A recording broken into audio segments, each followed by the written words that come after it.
नमस्कार। India debate में आप सबका स्वागत है। मैं हूं आशुतोष पाठक। आज अपने एक पड़ोसी के बारे में खबर आपको बताने जा रहे हैं। मैं नहीं चाहता था इसका जिक्र करूं, लेकिन करना पड़ रहा है। पड़ोसी हैं जो अब इस दुनिया में नहीं है, ट्विशा शर्मा। ट्विशा शर्मा नोएडा की रहने वाली हैं। अब वो इस दुनिया में नहीं है। भोपाल में उनकी शादी हुई थी और पिछले 4-5 दिनों से लिगेसी मीडिया, सोशल मीडिया, हर जगह वो छाई हुई है। उनका परिवार छाया हुआ है, मायका छाया हुआ है, ससुराल छाया हुआ है। ट्विशा पढ़ी लिखी पुणे में। कुछ ये भी कहा जा रहा है कि वो मिस पुणे भी बनी थी, लेकिन सोशल मीडिया पे काफी एक्टिव थी। साउथ की फिल्मों में थोड़ा बहुत काम भी किया था। उस तरह से नहीं, वो एक स्थापित कोई एक्टर एक्ट्रेस तो नहीं थी, लेकिन शौक रहा होगा। शौक शायद पूरा नहीं हुआ। ट्विशा इस दुनिया को ही छोड़ के चली गई या उन्हें दुनिया छोड़ने पर मजबूर किया, या उन्हें किसी ने दुनिया छुड़वा दिया। ये अभी इन्वेस्टिगेशन का विषय है। इस पर हम अभी अपने तरफ से कोई राय नहीं रखेंगे, लेकिन मामला बेहद गंभीर है। मैं इस प्रकरण को नहीं उठाता अगर इस प्रकरण में एक जज की शातिरी सामने नहीं आती। और वो भी जज कौन? स्वयं महिला जज। और महिला जज कौन? स्वयं ट्विशा की सास शातिरी कर रही हैं। वो कानूनी दांवपेच का हवाला दे रही हैं। जवाब उनके पास नहीं है तो वो इंडिविजुअल फ्रीडम के बारे में चर्चा कर रही हैं। क्यों? क्योंकि वो डिस्ट्रिक्ट जज रही हैं, डिस्ट्रिक्ट सेशन जज रही हैं, और आज भी वो कंज्यूमर कोर्ट की चेयरपर्सन है। भोपाल में रहती हैं। ट्विशा नोएडा की रहने वाली थी। एक ऑनलाइन साइट से ही ये शादी तय हुई। समर्थ सिंह एडवोकेट हैं, ये सब जानकारी आपको है। एक एडवोकेट से उनकी शादी हुई। अब उसमें कितना देन लेन हुआ पता नहीं, लेकिन आज लगभग 10 दिन बीतने को है। 12 मई को मौत हुई है ट्विशा की। 10 दिन बीतने को है और उनका पति समर्थ सिंह फरार है। और इसलिए मैं कह रहा हूं कि जो जज सास, जो रिटायर्ड जज हैं, सास महोदया, वो कितनी शातिर है।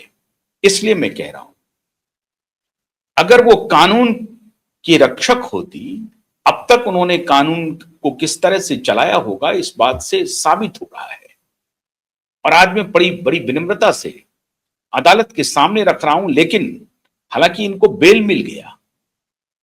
मां और बेटे, समर्थ के पिता नहीं है, इनके पति नहीं है, गिरिबाला, जज गिरिबाला देवी, गिरिबाला सिंह कह लीजिए, गिरिबाला सिंह कहते हैं लोग इनको।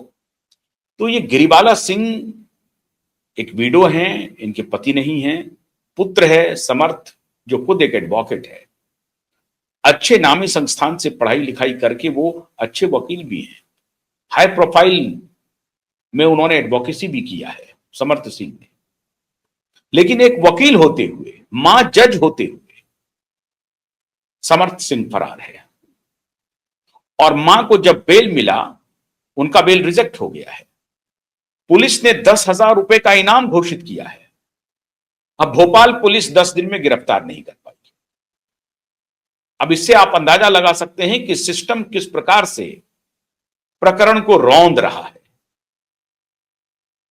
कहा जा रहा है कि गिरिबाला सिंह और समर्थ सिंह का बड़ा रसूख है। खुद मां जज रही हैं, इनके रिलेटिव भी जुडिशरी में हैं, मित्रगण जुडिशरी में हैं, पुलिस में हैं।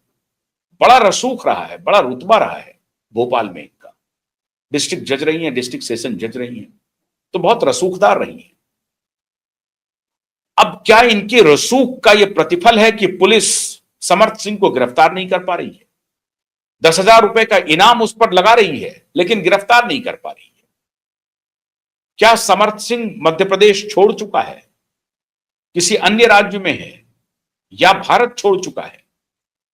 और इस पर जब गिरिबाला सिंह से सवाल किया जाता है कि आपका पुत्र अगर निर्दोष है तो उसे डर किस बात का है, वो इन्वेस्टिगेशन में कोऑपरेट क्यों नहीं करता है?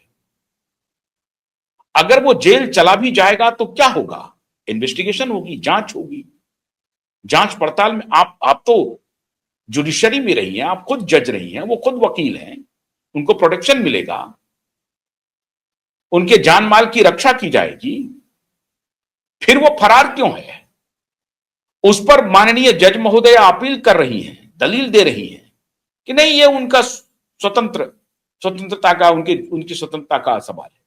स्वतंत्रता का सवाल यह है कि पुलिस को 10,000 रुपए का इनाम घोषित करना पड़े और बेटा फरार हो, और जज प्रेस कॉन्फ्रेंस करके अपनी ही मृत बहू के बारे में दुष्प्रचार करे। फिर वही कहानी शुरू हो गई। मेरी बहू ड्रग एडिक्ट थी, पोस्टमार्टम का रिपोर्ट आया, पोस्टमार्टम के रिपोर्ट में कहीं से भी आयोटा भी डाउट, संदेह व्यक्त नहीं किया गया कि ट्विशा शर्मा ड्रग एडिक्ट थी या उन्होंने किसी ड्रग का सेवन किया था। मतलब वो मेंटली अनस्टेबल थी, डिप्रेशन में थी, या ड्रग ले रही थी। डिप्रेशन का अगर ड्रग ले रही होंगी तो वो मेडिकेटेड ड्रग है, प्रेस्क्राइब ड्रग हो सकता है।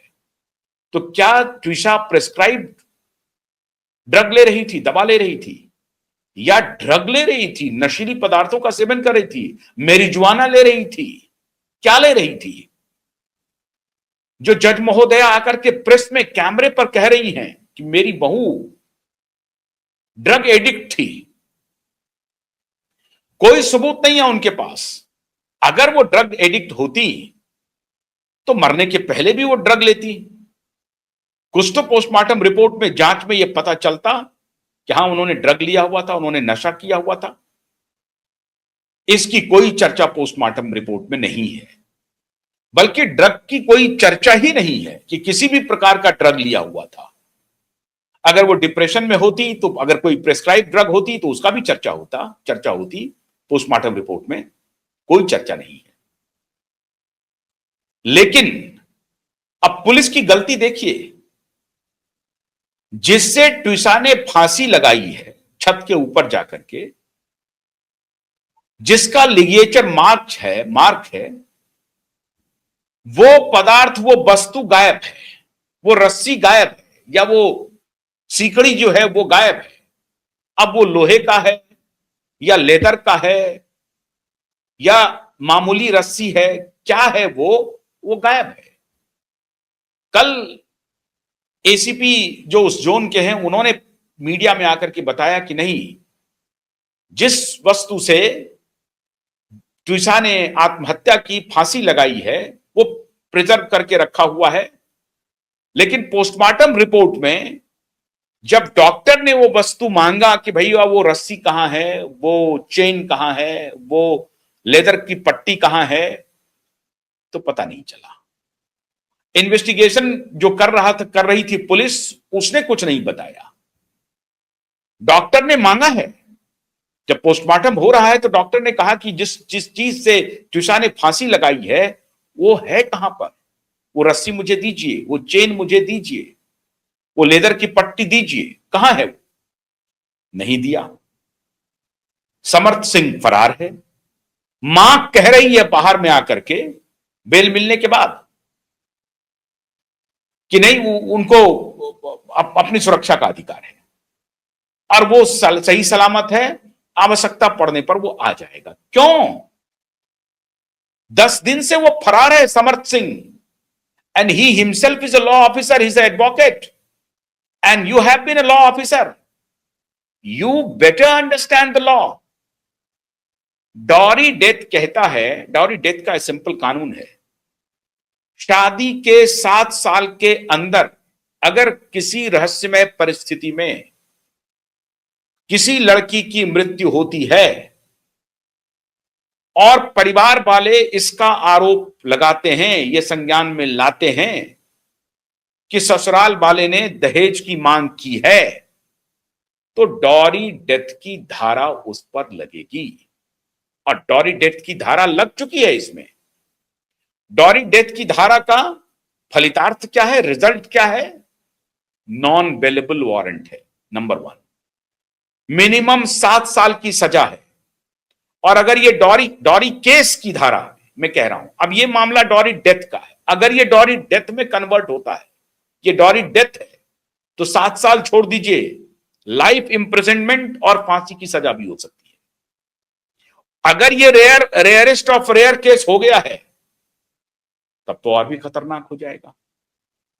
पोस्टमार्टम रिपोर्ट ये कह रहा है कि उनके शरीर पे जख्म है, उनके निशान है, चोट के निशान है।